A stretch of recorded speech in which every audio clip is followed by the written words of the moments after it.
Assalamualaikum warahmatullahi wabarakatuh. Selamat pagi Bapak dosen dan teman-teman sekalian yang berbahagia. Puji dan syukur kita panjatkan kehadirat Allah Subhanahu wa taala karena pada hari ini kita dapat berkumpul di tempat ini. Topik yang akan kami bawakan adalah sistem ekonomi Islam yang akan diterapkan dan dihapusnya sistem ekonomi konvensional. Perkenalkan, nama saya Ratna Pamuji. Yang bertugas sebagai moderator pada hari ini, saya akan membimbing jalannya diskusi ini. Adapun rekan-rekan saya sekalian, di sini ada Bapak Muhammad Faik Al-Hakim dan di sini ada Ibu Fitri Diwiyanti.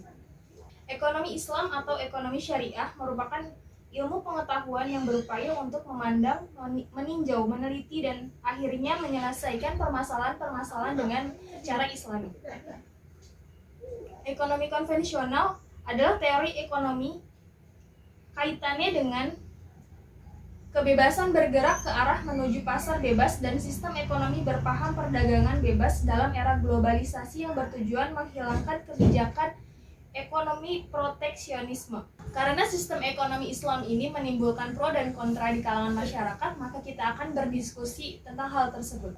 Menurut Bapak Faik sendiri, apabila sistem ekonomi Islam diterapkan, apakah ada kendala? Oke, saya pribadi kurang setuju dengan diterapkannya sistem ekonomi Islam di Indonesia, karena walaupun di Indonesia bermayoritas Muslim, tapi masih banyak di Indonesia yang bermayoritas Muslim, dan itu pun akan menimbulkan pecah belahan di Indonesia gitu. Lalu menurut Ibu Fitri gimana nih jawabannya? Saya kurang setuju ya. Sebenarnya itu sistem ekonomi Islam diperuntukkan buat siapa saja, baik Muslim maupun non Muslim. Sebenarnya sistem ekonomi Islam itu bertujuan untuk meningkatkan keadilan dan kesejahteraan masyarakat. Jadi sebenarnya harus diperuntukkan untuk semuanya, bukan hanya untuk Islam saja. Lalu bagaimana dengan sistem riba yang ada pada sistem ekonomi syariah ini sendiri? Nah, sistem ekonomi Islam itu menggunakan sistem riba, bukan sistem riba sih sebenarnya, prinsip tanazu al-haq, yaitu suatu pihak dapat melepaskan haknya untuk diberikan kepada hak lainnya, sehingga secara ekuivalen tingkat bagi hasil menyamai tingkat suku bunga di bank konvensional, seperti itu. Berarti kalau seperti itu, buat apa diterapkan sistem ekonomi Islam gitu? Kalau misalnya tingkat suku bunganya tuh sama dengan sistem ekonomi Islam konvensional. Nah, sistem ekonomi Islam itu kan sebagai alternatif untuk mencapai keadilan dan kesejahteraan masyarakat ya.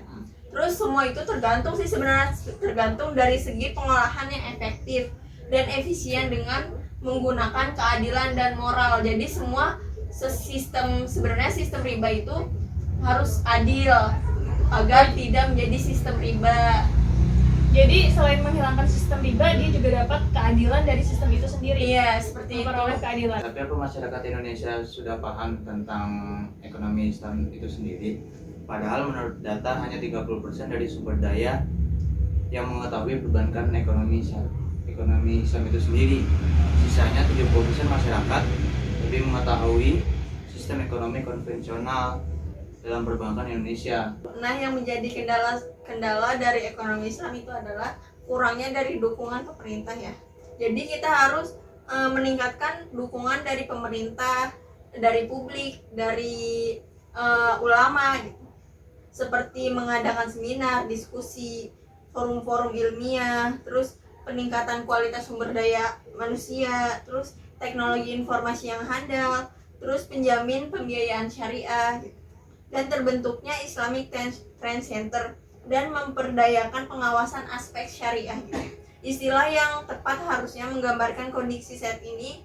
Ekonomi Islam itu bukanlah pengganti dari ekonomi konvensional, tapi bagaimana kita membangkitkan ekonomi Islam yang sudah lama redup untuk menjadi solusi di tengah tantangan ekonomi konvensional yang belum mampu menjawab tantangan zaman.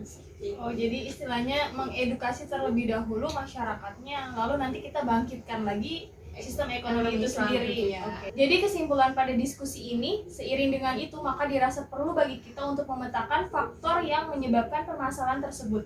Yang pertama, masih minimnya peran ulama dalam mengimplementasikan nilai-nilai ekonomi Islam dalam kajian di masjid. Para ulama yang memahami fikih muamalah dan ekonomi Islam masih relatif sedikit. dan hanya sebatas orang-orang yang berada di DSN MUI atau lembaga terkait yang memahaminya.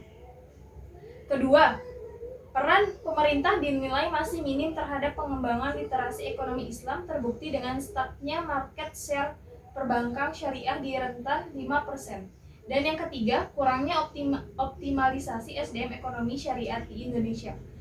Data dari OJK tahun 2016 menunjukkan di Indonesia sedikitnya ada 220 program studi ekonomi syariah yang tersebar di 160 perguruan tinggi. Ekonomi yang baik adalah ekonomi yang dapat menguntungkan semua orang, bukan hanya beberapa pihak orang saja. Sekian dari kami. Wassalamualaikum warahmatullahi wabarakatuh.